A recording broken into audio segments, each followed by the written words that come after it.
এটি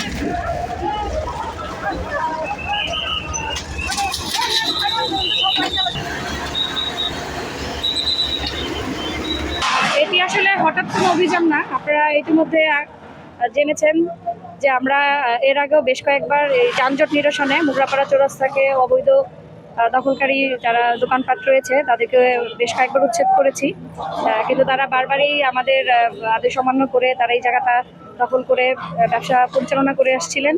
আপনারা জানেন যে সোনারগাঁও উপজেলাবাসীর একটি প্রাণের দাবি এই মোগরাপাড়া চৌরাস্তা যানজট দূর করা, কারণ আপনারা জানেন এটা ঢাকা চট্টগ্রাম হাইওয়ে।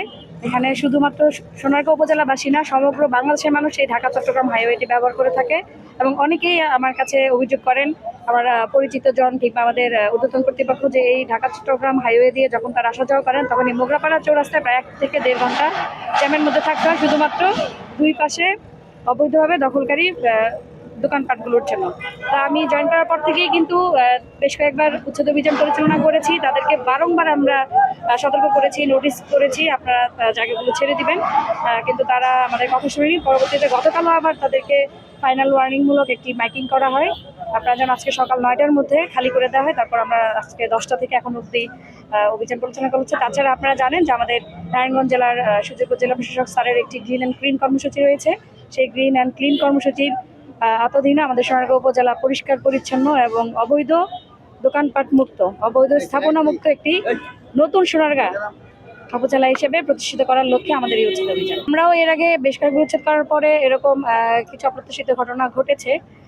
আমাদের কাছে কিছু তথ্য আছে যে কারো কারো মদদে তারা এখানে আবার পুনরায় বসছেন। আমরা সেই তথ্য সংগ্রহ চলছে, যারা এই অবৈধ দোকানপাট বসানোর পেছনে মদত দিচ্ছে, মদতদাতাগণকে আমরা অতি শীঘ্রই আইনের আওতায় নিয়ে আসব এবং পুনরায় যাতে অবৈধভাবে দখল করতে না পারে সে কারণে আমরা দুই পাশেই একটি সিএনজি স্ট্যান্ড ও একটি অটো স্ট্যান্ড করার পরিকল্পনা নিয়েছি। তাছাড়া আমাদের এই অভিযান অব্যাহত থাকবে, যখনই আবার অবৈধভাবে বসার চেষ্টা করা হবে আমাদের উপজেলা প্রশাসনের পক্ষ থেকে এই উচ্ছেদ অভিযান অব্যাহত থাকবে। আওয়ামী লীগের যে পার্টি অফিসটা তার পাশে একটি মিঠাই নামক একটা প্রতিষ্ঠান আছে, ওইটা তো ভাঙা হয়নি, আসলে এটা কারণটা কি? এটা ভাঙা হয়নি কারণ মিঠাইয়ের সাথে রোকসান হাইওয়ের একটি মামলা চলমান রয়েছে, তো যে কারণে মামলা নিষ্পত্তি না হওয়া পর্যন্ত আমরা যতটুকু জানি যে হাইকোর্টের একটি স্টে অর্ডার রয়েছে। আমরা কাগজপত্র চেক করব, যদি হাইকোর্ট থেকে নিষেধাজ্ঞা থাকে সেক্ষেত্রে আসলে আমাদের হাইকোর্টকে সম্মান জানাতে হবে।